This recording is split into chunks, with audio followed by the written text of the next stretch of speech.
हूँ। सूरज भैया हम धीरज भैया का बात कहत हई। धीरज भैया एगो लड़का मनचला किस्म का लड़का एगो लड़की के देख के कमेंट पास करता का तोहर पतरी कमरिया तिरछी नजरिया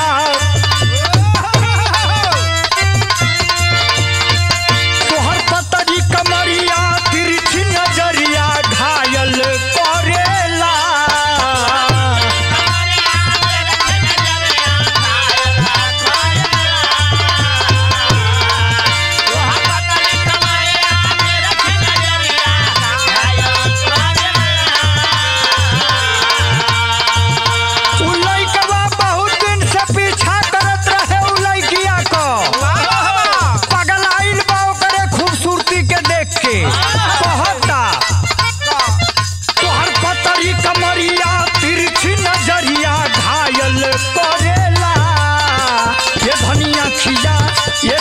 खिया के कजरवा तोहर जान मारेला ये धनिया खिया के कजरवा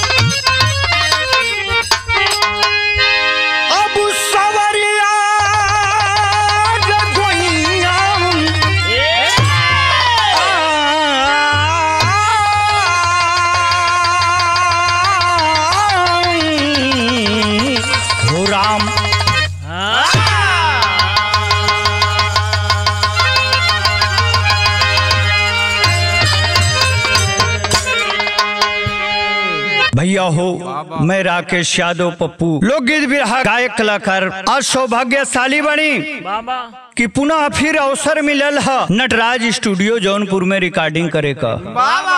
अंकुर भैया के देख रेख में बड़ा दर्दनाक समाज का विडंबना लेके बिरहा कांड के रूप में आप लोगों के बीच में आ गई।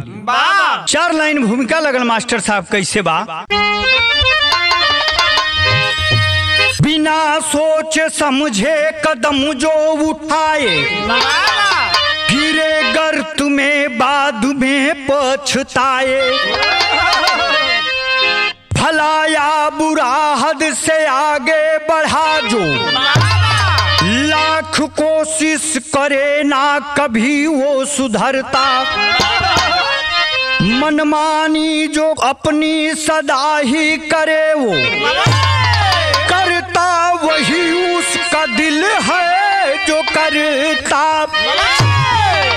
धर्म या धर्म को सोचे कभी ना बेखौफ हो हर हद से गुजरता।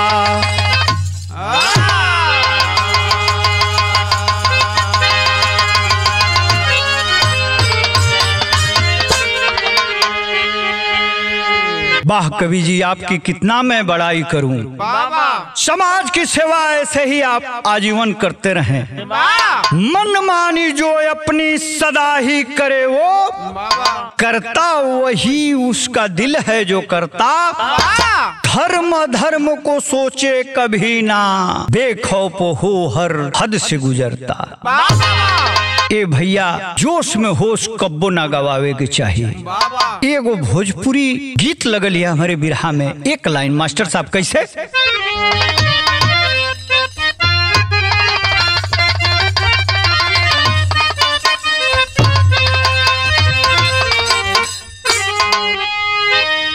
एगो दीवाना अपनी महबूबा से कहता है कहो हम तुहार कितना बड़ाई करी जितना भी बड़ाई को दे हमार पढ़ाई लिखाई सब फेल बा शब्दे नहीं खे कि कौने शब्द से तो के संबोधित करी। कहता का अरे सब कहेला कि बहुते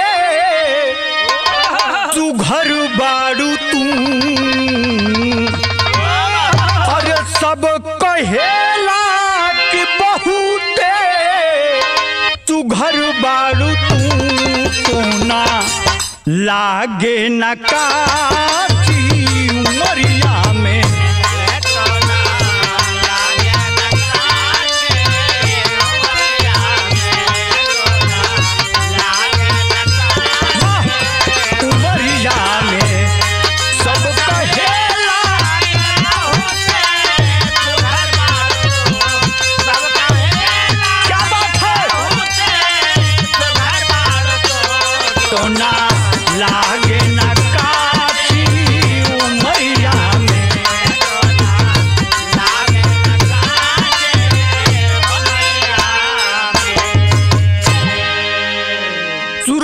जितना भी रहा हम कम समय में कौले बाणी सबसे बहुत मार्मिक समाज के आईना दिखाओ बदे कवि जी महत्वपूर्ण बात लिखत हुआ का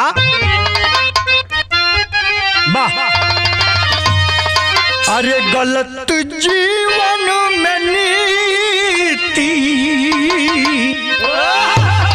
अरे गलत जीवन में नीति जब पनप जाले हो,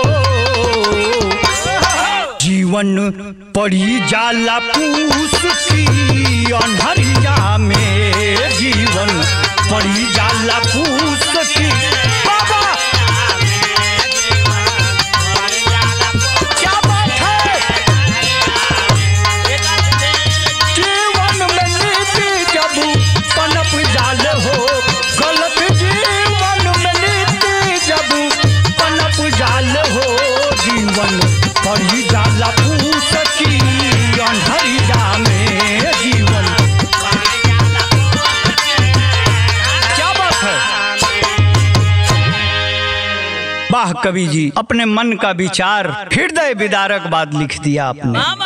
गलत जीवन में नीति, सूरज भैया जीवन जिए खातिर पशु वृत्ति ना जरूरी है।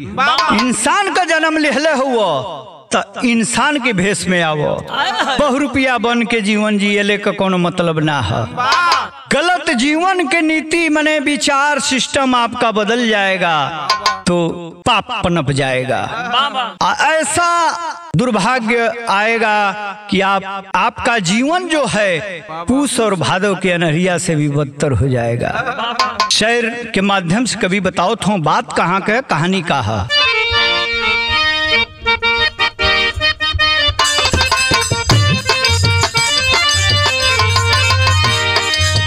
उत्तर प्रदेश मिर्जापुर की कहानी है,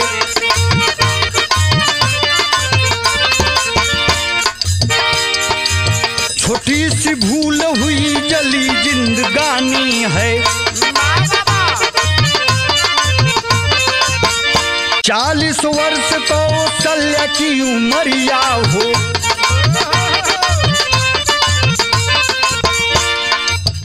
आरती पूजा संतान दो कुमरिया हो,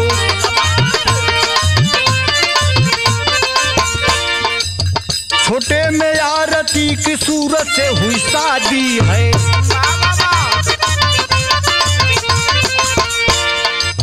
पूजा की शादी करके हुई बर्बादी है। पूजा का पति राहुल बड़ा ही आवारा था, रह के ससुराल में कर रहा गुजारा था।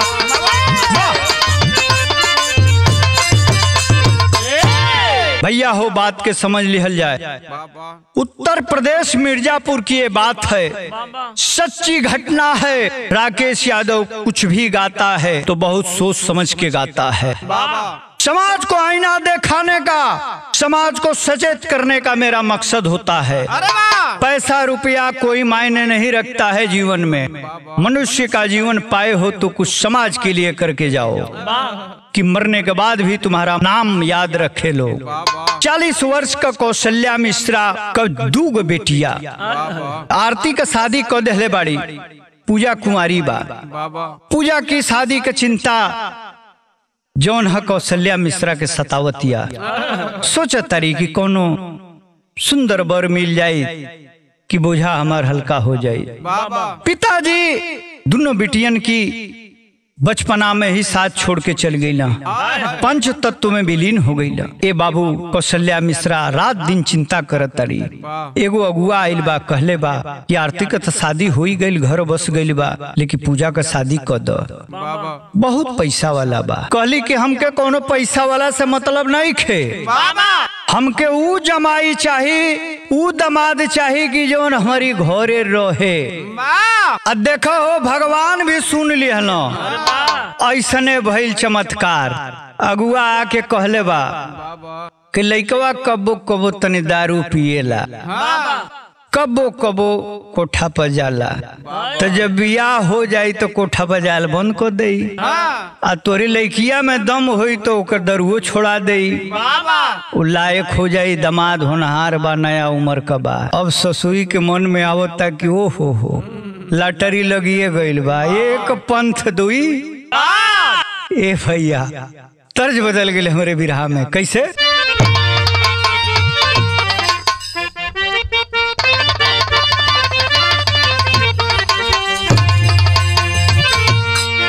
उहे तर्ज बा जेकर सजिंदा, जेकर बड़ा ढोलक वादक, सुपरस्टार ढोलक वादक हमरे सूरज भैया बाणा। बिरहा सम्राट विजयलाल गुरुजी के आवाज में हम बचपना में सुन ले रही तरज। अधन्य हो रकेशवा की आज गावे का मौका मिल गई। कैसे गौले रहना तनी सा वही छाप में आ जा।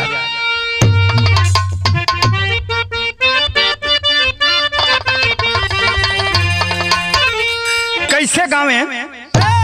अरे हंसी हंसी गोरी कहे महान पिया बतिया, कहू ना तो हल के गढ़ा दिन पतिया।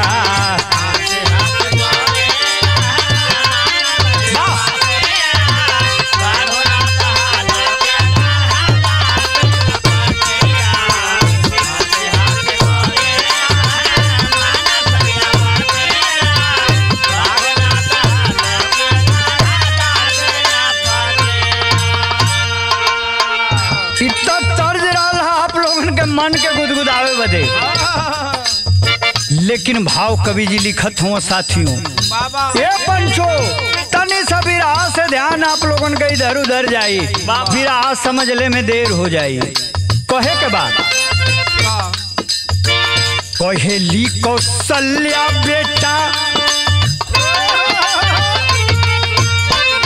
जब शादी हो गई हो कौशल्या का छुटकी लड़किया शिकायत करतिया, ए मम्मी जब आवत नशा में धुत रहता, उल्टा सीधा जगह पर हाथ लगा देता, परेशान हो गई बानी, हम डिवोर्स दे दे, तलाक दे दे। महतरिया के दिमाग में कुछ और चलता, समझावतिया कि पति परमेश्वर से बढ़ के होला, जे सहल उहे रहल। तो कहतिया का? कहेली कौशल्या बेटा सुधार यदतिया, पियब शराब तका कही करियतिया।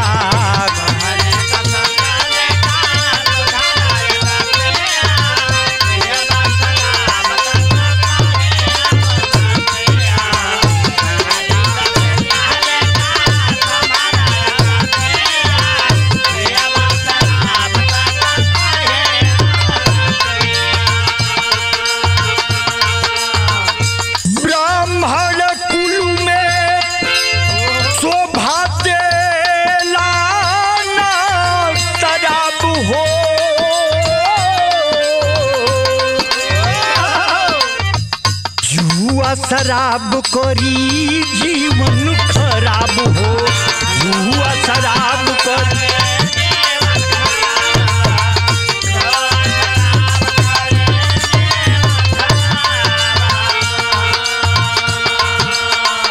शुद्ध बुध रही नहीं जीवन में सुमतिया, शुद्ध बुध रही नहीं जीवन में सुमतिया। पियब शराब तका कोही करियतिया।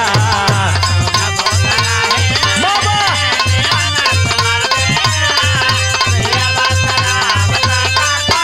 क्या बात है।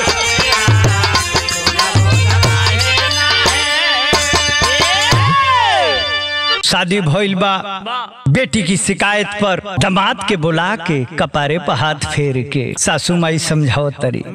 कौशल्या कह तरी कि ये बाबू सब हौसला हो, इतना शराब दारू पी के मत आवल करो घरे। हमारे बेटी के पैसा रुपया लगा के पढ़ौले लिखौले हैं, ओकरी संगे रह, ओकर जीवन साथी हो। लेकिन जे के जवन लग जाई भैया शेरनी के मुँहे खून लग जाई तो खून में खोजी। तर्ज बदल गए मास्टर साहब।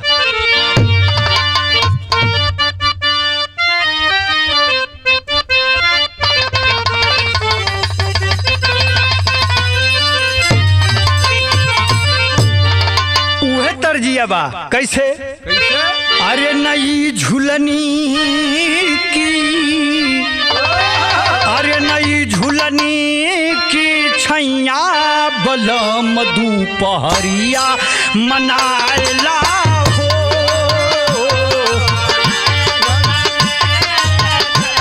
क्या बात है।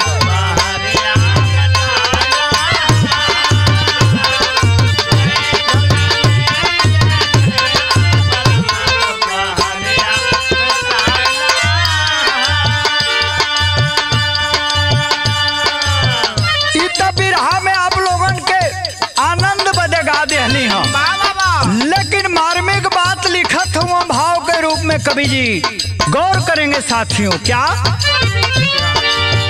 बात सुनी गया बौराई राहुल, बात सुनी गया बौराई राहुल, खूब किया है पिटाई हो।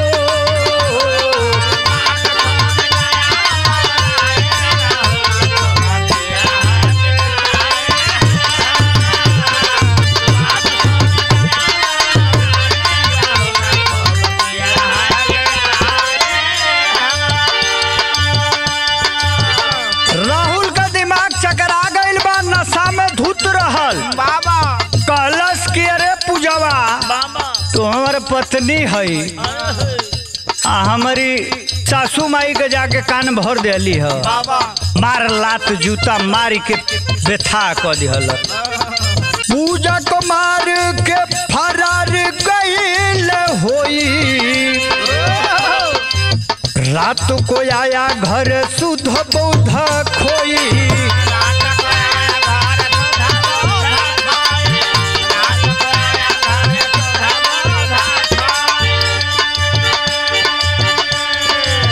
पूजा दिहल किल्ली लगाई, पूजा दिहल किल्ली लगाई, राहुल खूब किया पिटाई हो।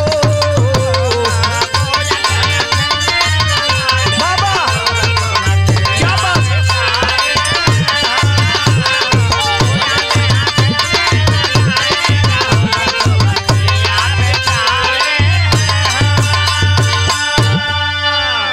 दिन 10 बजे का बात थी भैया, जब सासू कौशल्या माई शिकायत कैले है, वो गुस्सा उतार दिहलस जाके अपने अर्धांगिनी पूजा पर। उतरले के बाद फिर चल दिहलस। ये भैया सासू माई परेशान बड़ी। शाम का देखा तारी कि अरे बाप रे बाप, अड़भंगिया फिर से पी के आवता लोटत पटत। कहली कि अरे बेटी जल्दी से खिड़की बंद कर, जल्दी से किल्ली लगा दे। दरवाजा के किल्ली लगा दे ले। अब भेद का बात ही हो बाए भैया की पूजा के पेटवा में गर्भ पलत रहल। सोचलस कि कहीं उल्टा सीधा हाथा पाई करी, गर्भवा खराब हो जाई, हमार माई का सपना बने वाला टूट जाई। सासू माई के बात पर यानी कि पूजा का माता जी के कहने के अनुसार वो किल्ली लगा देती है। थोड़ा देर दरवाजा खटखटाता है, आसपास देखता है कि कहीं लेट जाऊं सो जाऊं। तेरी के भाव में कभी लिखत हुआ का,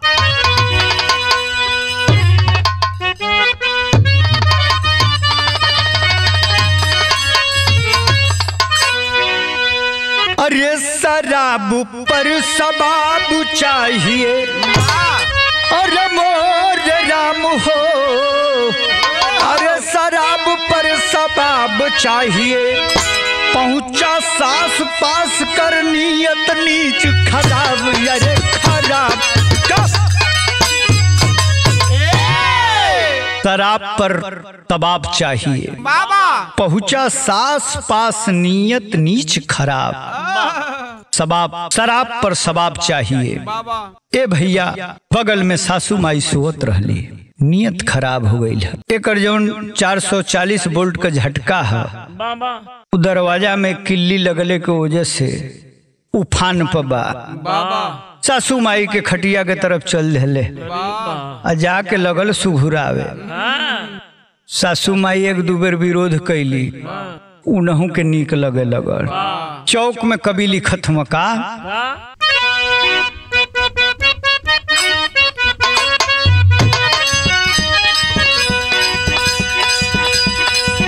सोचा सास पास जाई, रहा काम है सताई।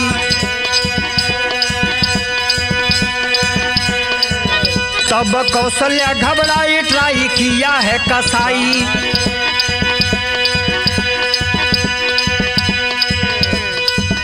बेटा हम सासू माई, नहीं तो हारे हम लुगाई।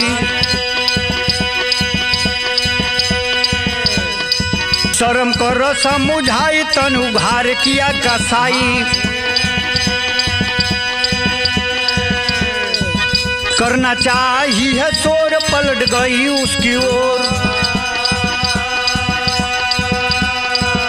लूटाया समत बन चोर, पाप किया घन घोर। मजा दोनों मिलके लूटल शरीरिया से।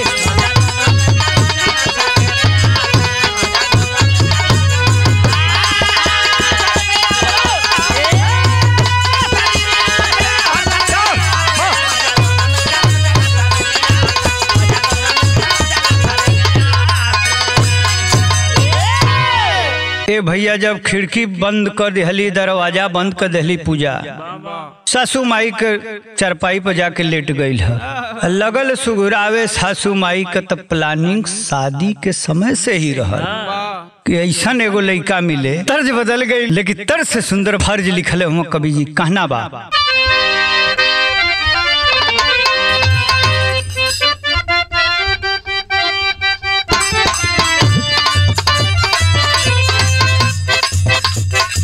ए भैया हरकल मानेला परकल लाए ब्रिजराज भैया।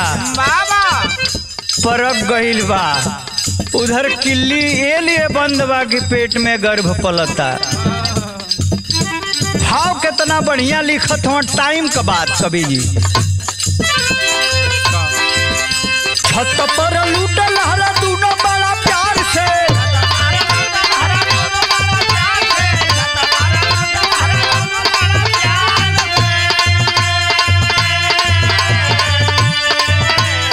छत पर लूटल हरा दूनो बड़ा प्यार। पड़ोसी मुकेश वीडियो बनाई ले हलयार से। पड़ोसी मुकेश वीडियो बनाई ले हलयार से।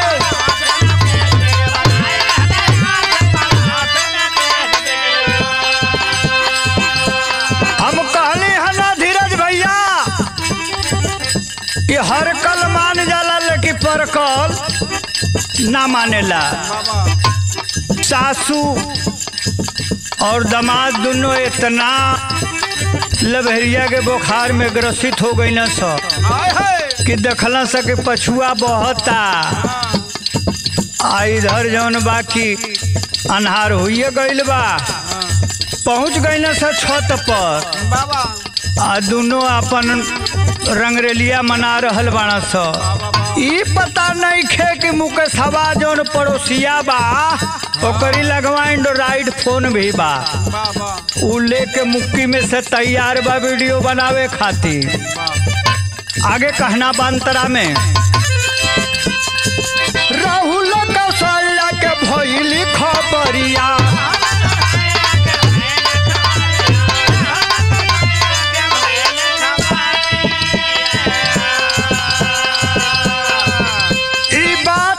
जौन बा राहुल दामाद कौशल्या सासू माई दोनों जानी जान गईली जब ये वीडियो बना ले रहे।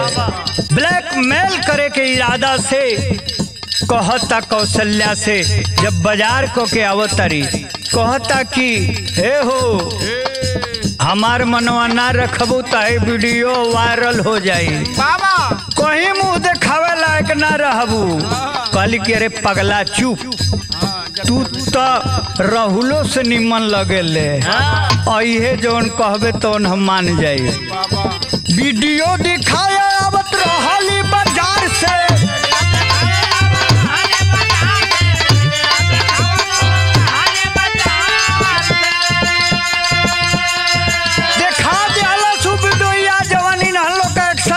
चलत रहे। अरे वीडियो दिखाए आवत रहली बाजार से, पड़ोसी मुकेश वीडियो बना रहा है यार से, पड़ोसी मुकेश वीडियो।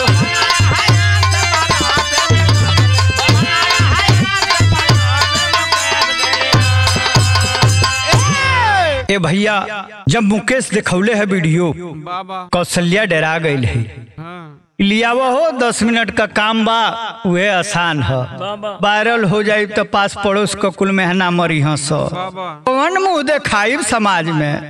प्रधान जी बहुत दिन से लाइन मारत रहा, उनके नाही नाही कहत रही हाँ, वो पीछे पड़ जाई 62 साल की उम्र में। तर्ज बदल गई मास्टर साहब।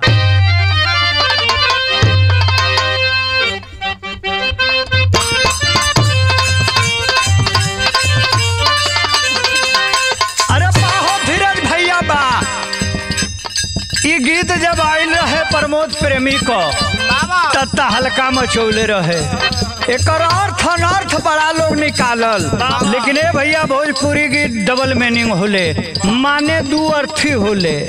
जेके जवन समझेगा बा आप लोग समझिए, आप लोग देवता हैं। कहना बा कैसे? जवन कैला तू सैया राते, अब हिले दुखा तू बाटे।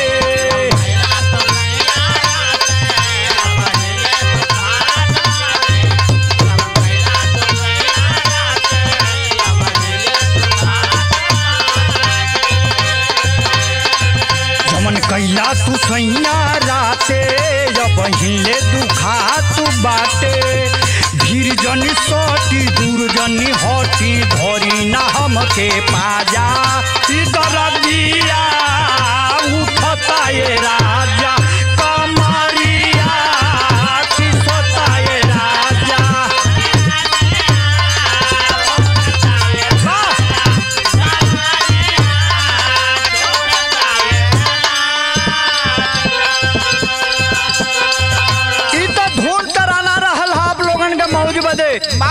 पिरैया भैया लोग भाव पर गौर करब कैसे, का कहना बा?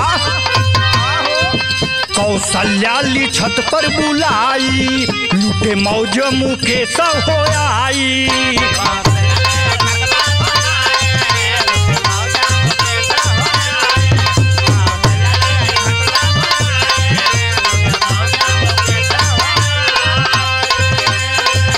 फिर जब भइल राहुराई गोइल, देखी मारे लाऊ डंडा, शरीरिया मुकेश के ठंडा शरीरिया।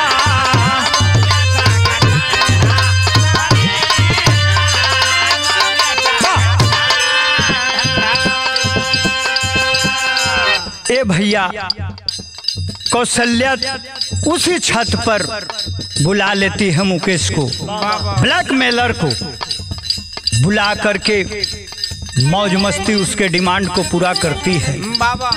संयोग देखी हो वही समय राहुल धमकत बा, आ जब देखले है अर्धनग्न अवस्था में अपनी सासू माई के मने यानी कि हमारी प्रेमिका के, मुकेश पड़ोसी के उठौले है कुदारी के बेट का पारे पर मारी दिहल, मार दिहल, दांत चियार दिहले हुआ। मुकेश चिंता में पड़ गई है, 2-4 लात अपने ससुइयों के मरल।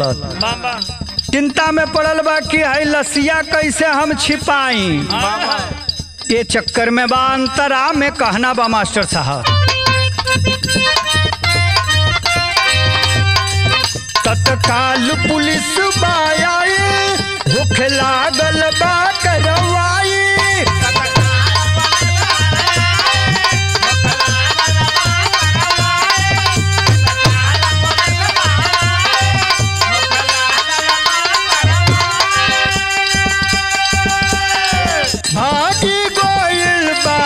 राहुल हो खेला गल बखो जाई।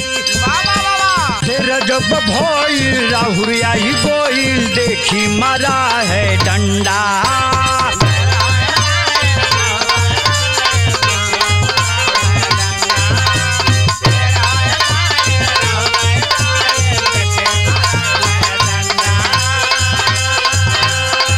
जब भोई राहुल आई गोइल देखी मारा है डंडा।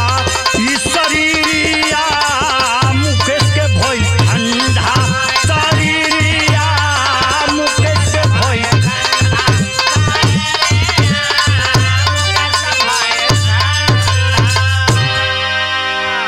ए भैया हो जब कुदारी का बेट ओकरी कपारे पर मार देले ह मुकेश मौके पर ही दम तोड़ देता है। बाबूजी कौशल्या परेशान है बाबा कि ये क्या कर दिए तुम। अगर नहीं उसके साथ मैं संबंध बनाती तो तुम और मैं और हमारे परिवार के लोग कोई समाज में मुंह नहीं दिखा सकते थे। कहा कि चलो जज्बाती हूँ, नशे में था, ध्यान नहीं आया। सारा कर देती तो नहीं मैं मारता, लेकिन मुझे लगा कि जबरदस्ती तुम्हारे साथ कर रहा है। भैया पोहपट में बड़ी बढ़िया बात कभी कहत हूँ।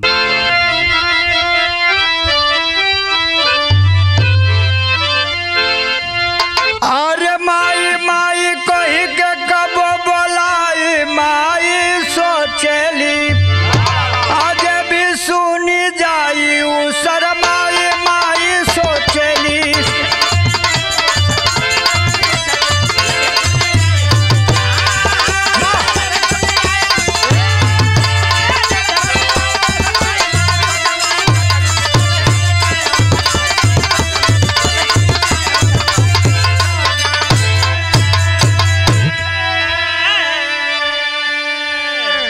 मुकेश की लाश उस छत पर पड़ी हुई है साथियों। कौशल्या और राहुल सोच रहे हैं बाबा अरे जमाना क्या कहेगा, इस लाश को कैसे हम ठिकाने पर लगाएं। अकेलू चौथापन में तू कर्मा घिनवा ना हो।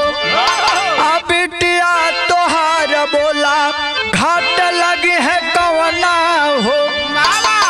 अजेल से बोल के छोड़ाई माई सोचली। अजेल से बोल के छोड़ाई माई सोचली। जहलू जीवन नरक बनाई माई सोचली।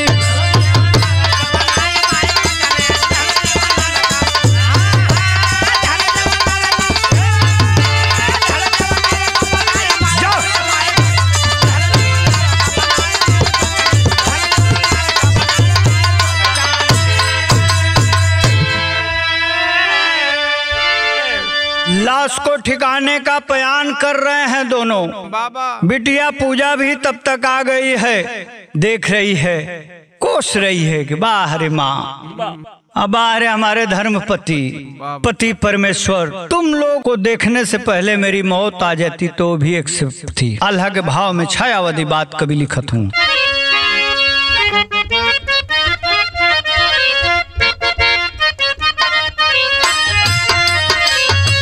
झंखे कौशल्या राहुल जेल दरमया नवा भैया।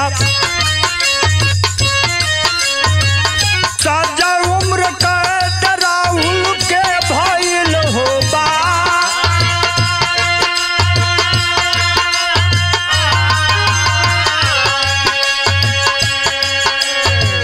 पूरा कर्म के परिणाम पूरा हो खेला हो भैया।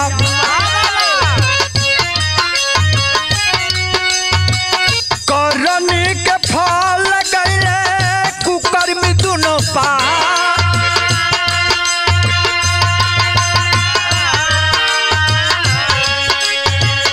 सोचे ले कौशल्या तीना घरवा जरवले भैया। सोचे पूजा कैले हम कमन कसूरबा।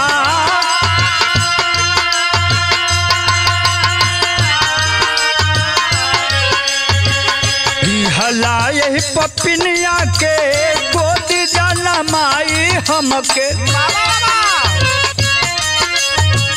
कैसे जीवनिया हम बिताए दा बता।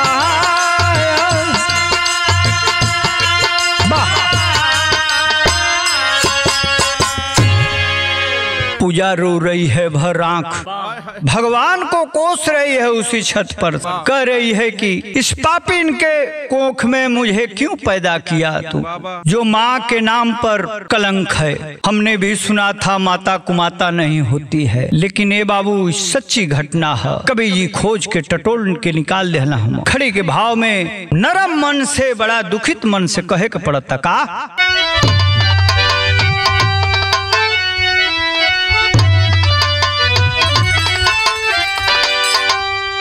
यही नारी दुर्गा रूप में पूजी जाती है, यही अर्धांगिनी होती है, यही काली है, यही लक्ष्मी बाई है, यही वीरांगना है, लेकिन यही सुपर्णखा भी है। बाबूजी खड़ी के लाइन में बड़ी ऊंची बात लिखत हूँ कभी,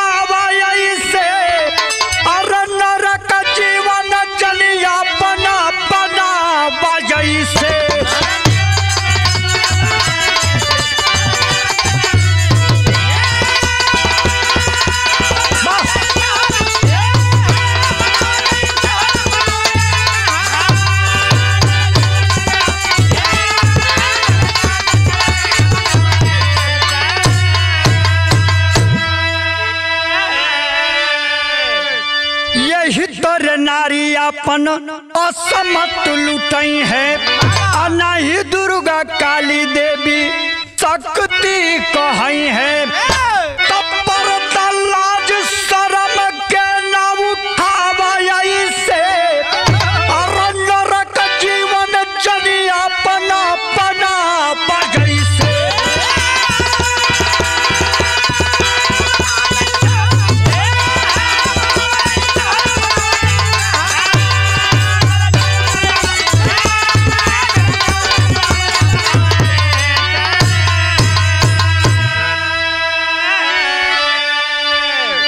कुसुम पराग जदू देव काशी रंग पसारे, अरे धर्मेंद्र सुरेंद्र बिरहा में चादर तारे हो, तरा पर सबाब चाहिए, अरे तरा पर सबाब चाहिए, लिखते ओपी गाते राकेश लाजवाब हो।